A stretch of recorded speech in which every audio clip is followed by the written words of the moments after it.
Good morning students. Welcome in this class. This video is for class 8 subject social science. It is the third lecture of history chapter 6 weavers, iron smelters and factory owners. Actually the chapter is related to the development of textile industries, iron and steel industries and the time period when first iron and steel industries or factory set up in India. So in our previous lectures we have studied about the weavers or textile industries, means weavers, those who were expert in cloth making, and Indian textile industries were very famous in the world. Okay, some cotton clothes or the all other varieties of clothes like bandhana, cheet, patola, means these were very famous in the world market. But due to some reasons, the Indian textile industries declined in the end of the 18th centuries. Okay, so in today's lecture we will discuss about the iron and steel industries, and under this topic iron and steel industries we will discuss about the sword of Tipu Sultan and wood steels, abundant furnaces and villages, iron and steel factories came up in India, and about Tisco. Okay, so first we will start about the sword of Tipu Sultan and wood steels. Yes friends, have you heard about the Tipu Sultan? Yes, Tipu Sultan was the ruler of Mysore till 1799. Okay, and he fought 4 wars against Britishers. Okay, so means the story of the iron and steel industry should begin with the famous story of Tipu Sultan. Okay, and as I told that he was the king of Mysore and he fought 4 wars against the British. And the sword which was used by the Tipu Sultan, it was very famous in the world. It was so famous that now it is kept in a museum of England. Okay, and what was the speciality of the Tipu Sultan sword? Why it was so famous? Now we will discuss about it. Oh, actually the sword of the Tipu Sultan was made up of a high carbon steel, or you can say that a special type of steel which was known as wood steel. Okay, so the quality of the sword came from a special type of high carbon steel called woods, and which was produced all over South India. Actually the iron smelters of the South Indias were very expert, skilled in iron and steel making tools. Okay, they knew about a good technique. Okay, good technique of steel making, and that was known as wood steel. Okay, and what was the features or what is the speciality of the wood steels? Means the weapons and the tools, especially the weapons which were made of the wood steel, that they have very sharp edges and they were very hard also. Okay, and this wood steel was produced mostly in the southern India.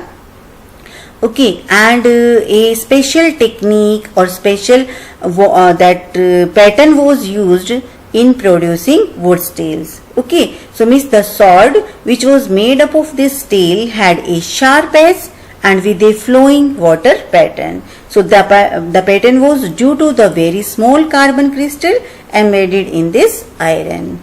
Okay beta, so means the Indian wood steels making that fascinated European scientists. Okay, actually the wood steel was of a very good quality of steel, and many scientists, European scientists, were fascinated about this good quality of Indian woods. Okay, and the steel which was so famous in the world, in the mid 19th century it was also declined. So what were the reasons for declining iron and steel industries of India. Now we will discuss about it, but before it we will have a discussion on the wood steel. Yes friends, actually woods is the anglicized versions of the Kannada word ukku, Telugu hukku and Tamil and Malayalam urukku. All these words have a common meaning, that is steel. Okay, so miss, the manufacture of the wood steel in Mysore has been given to us by a Francis Buchan. Okay, by Francis Buchan, he was a Britisher and who toured Mysore in 1800, means after the death of Tipu Sultan.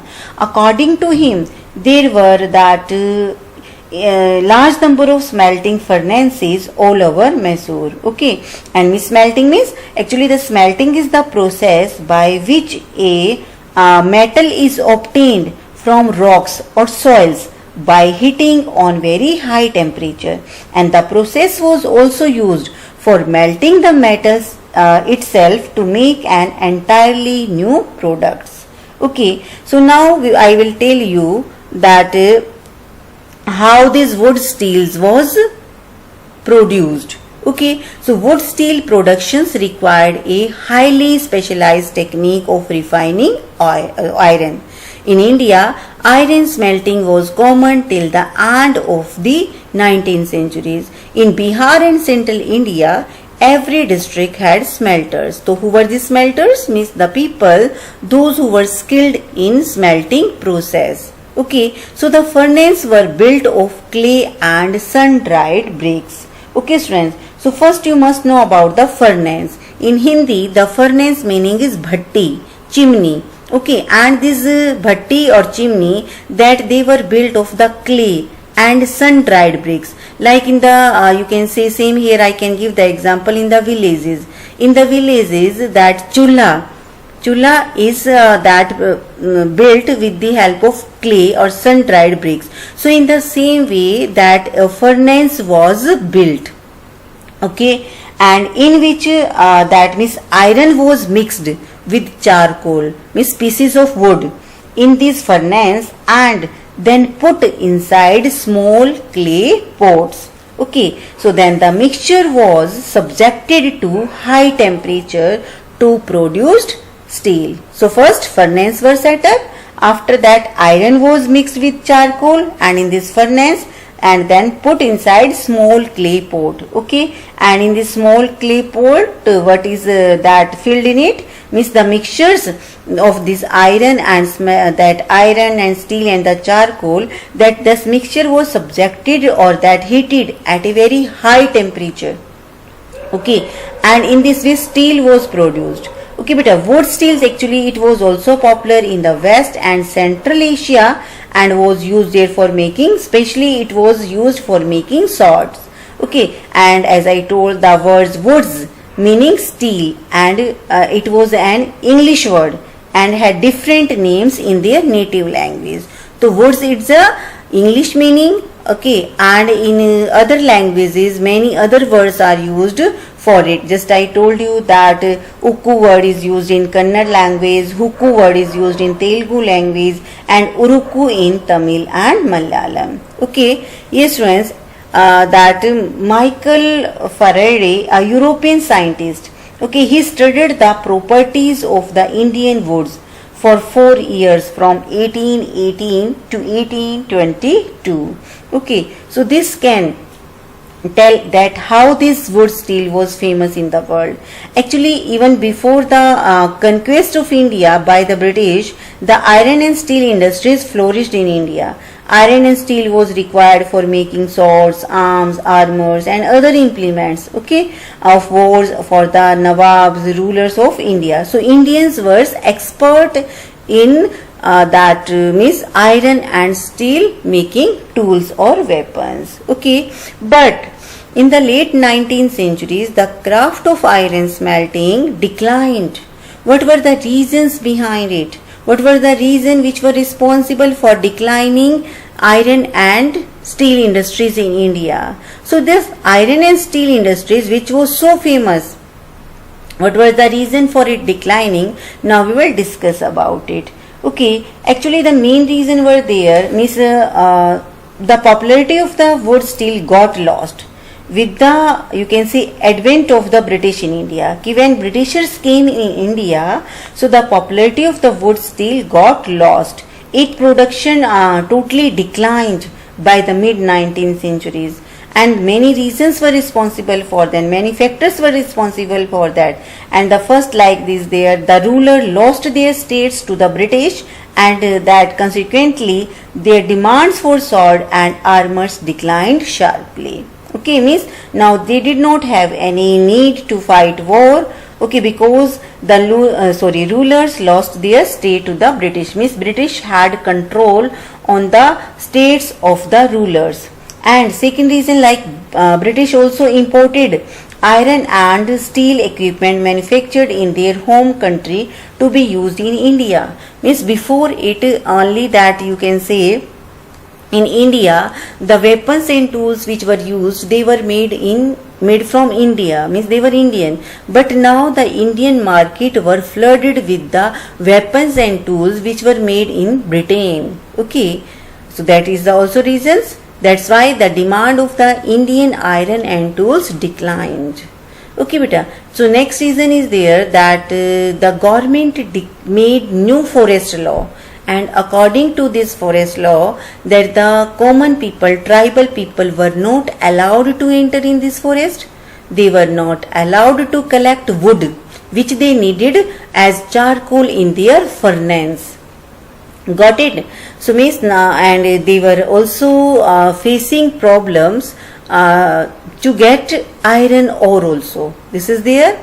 Okay. So and they were not allowed to set up their furnace in reserved forest. But in some areas the government granted access. Means in some areas government allowed to set up their furnace in some forest. But for that these iron smelters had to pay a very high taxes to the forest department for every furnace they used.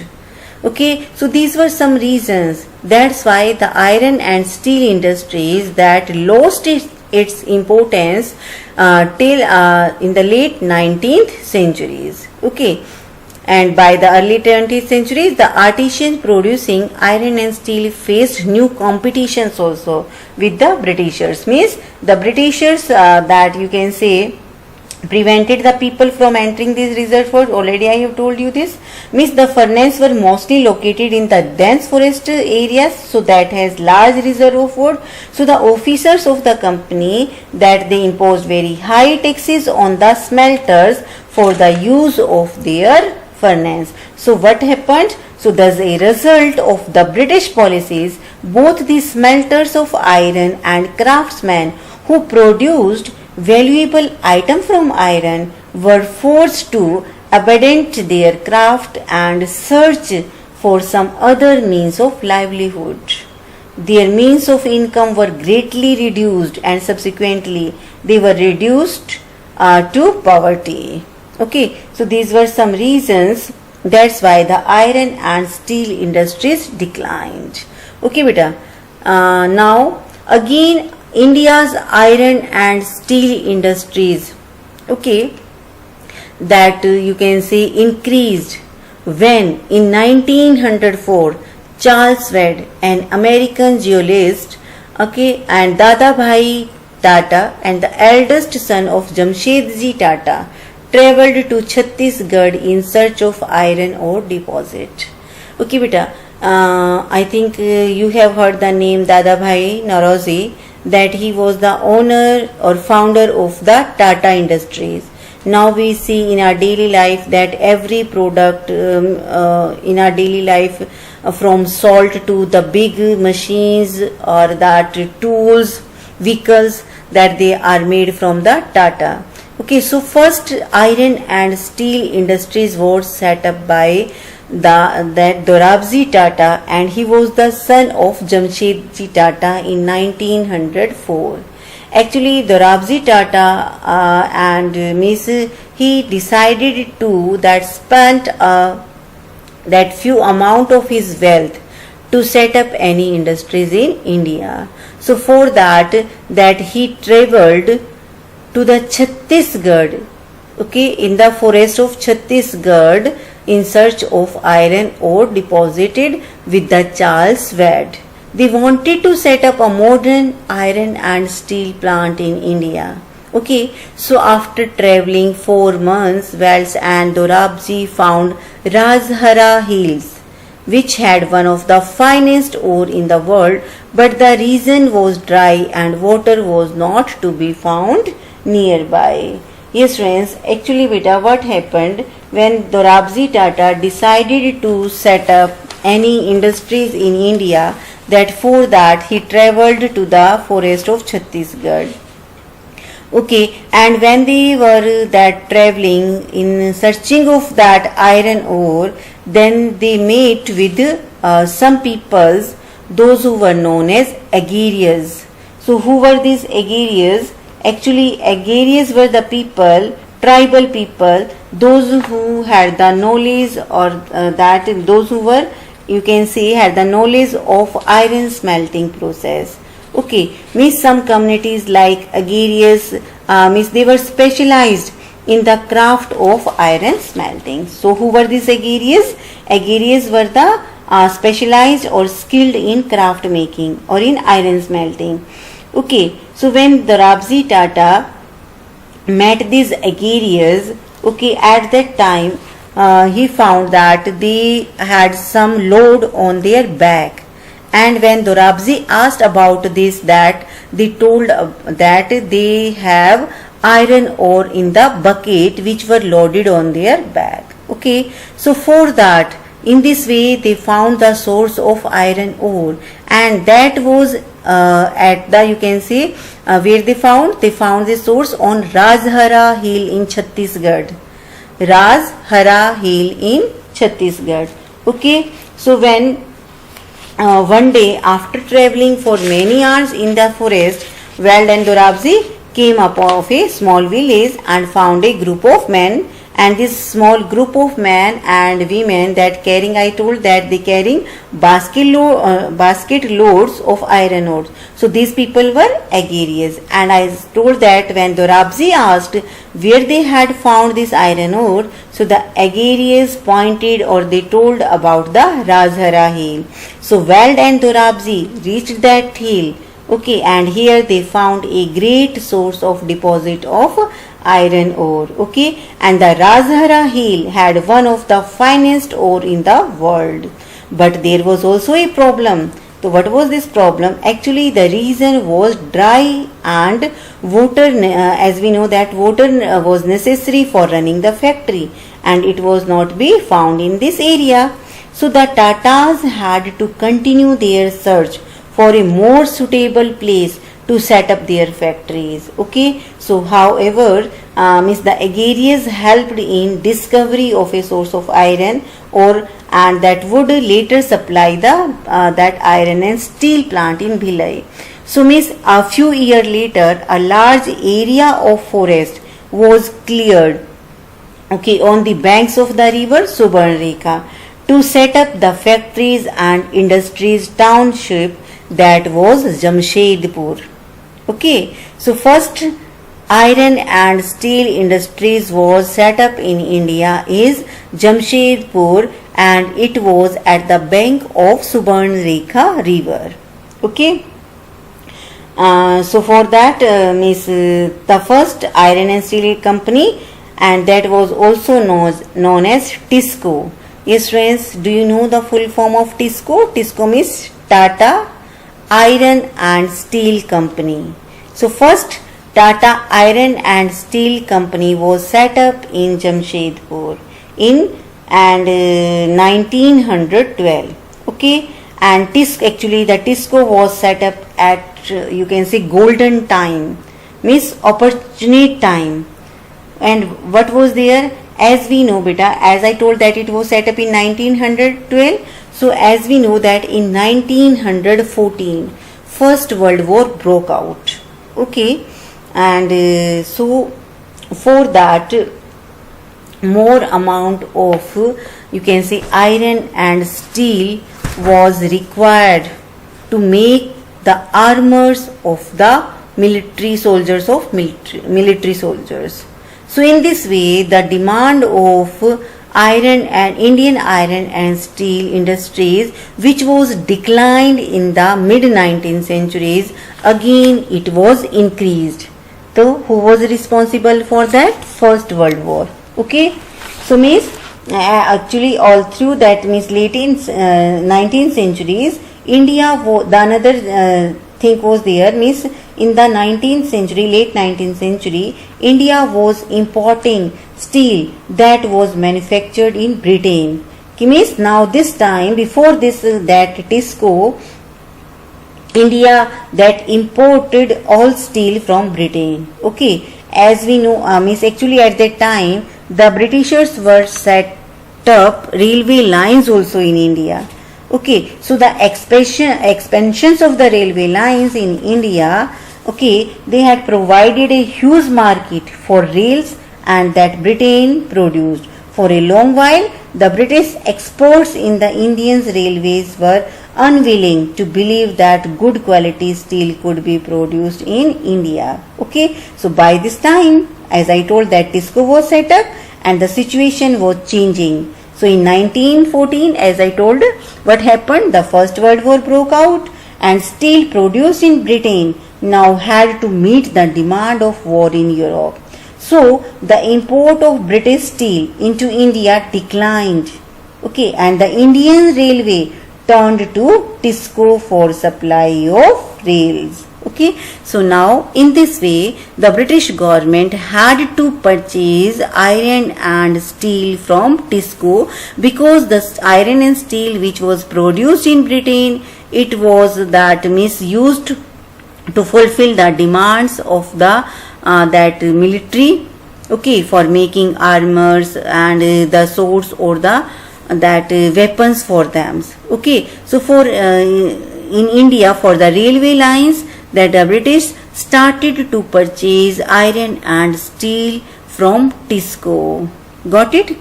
So again the demand of Indian iron and steel increased. Okay, as I told that before Tisco, India was importing steel that was manufactured in Britain. Okay, now after the World War, the situation was changed. Okay, so in 1914 the First World War broke out and steel produced in Britain had to meet the demands of the war of Europe. So the war continued for several years. So Tisco had to produce sails and carriage wheels for the wars. Tisco became the biggest steel industries within the British Empire. Okay, so you can come to know that how Tisco was the old one company in India. So in case of iron and steel, industrial expansion occurred when British imports into India declined and the market of India industrial goods increased again. The development of nationalist movement and the industrial class merged stronger. The demand for the government protection became louder. So understood, friends? Now earlier also the Indian iron and steel industries was very famous, but it declined mid 19th centuries, but again it increased at the time of First World War, okay, in 1914. So beta, in this chapter we have discussed about the two main industries. These were textile industries and iron and steel industries. Got it? So in India, first iron and steel industries was set up in Jamshedpur in 1912 by Dorabji Tata. Okay, so in this way our chapter is completed. Okay, now I'll give you homework in which first question is related to fill-ups. First fill-up is there that the word cheat comes from the word dash. Tipu's sword was made up of which steel? India's textile export declined when? In which century? Bandhana patterns were mostly produced in which areas? Here you have to tell the name of two states. For colored textile, the thread was dyed by the dyers and these dyers were known as? So you have to tell the names. Next question, when and where was the first cotton mill set up in India? What is smelting and write a short note on growth of cotton mills in India. Got it? Now we will have a discussion on our homework solution. In which first question, when and where was the first cotton mill set up in India? Actually by mistake this question is repeated in today's homework also, so doesn't matter, do it again. The first cotton mill was set up in 1854 in Mumbai. How did European trading companies purchase cotton and silk textile in India? Yes, earlier European trading companies purchased cotton and silk textile in India by importing silver. Okay, means with the exchange of gold and silver. But later on, when they got the right, Diwani right, means the right of collection taxes, so they started to use these taxes to purchase Indian goods. Means Indian taxes, Indian money, now they used to purchase Indian goods. So in this way, the flow of silver and gold in India stopped. What did Mahatma Gandhi urge people during national movement? Okay, but during the discussion, as I told that earlier the Indian textile was very famous, but after few years that the Indian market flooded with the British textile. So at that time Mahatma Gandhi urged people to boycott. Okay, boycott means virodh karna. Not used means Gandhiji asked the people not use, not purchase or import Britain textile, and in place of that he asked the people to use hand spun or hand woven Indian clothes. Okay, means the cloth which was made by Indians with their hands on loom in place of British textile. How did Indian cotton factories prove to be helpful during the First World War? This is our next question. Actually, at the time of First World War, the demand of Indian textile increased. Okay, because the Indian industries began to produce cloth for military supplies. In the same way, for the iron and steel industries, demand also increased. During the First World War, now the TISCO began to produce iron and steel weapons or Indians railways lines. Got it? Yes. Now next question. Question number 5. How did the development of cotton industries in Britain affect textile producer in India? So there were many reasons, there were several challenges for textile producer in India. First is there that they had to compete with English cotton industries both in England and in India. Got it?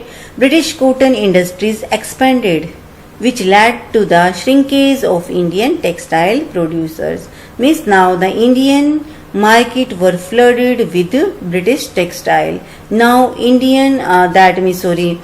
the Britishers purchased raw material cotton from India at low price. Then they prepared cloth from this cotton with the help of machine, and again they sold this prepared cloth in Indian market at high price. Okay, actually the cloth which was prepared in Britain with the help of machine, it was of fine quality and cheaper in price also.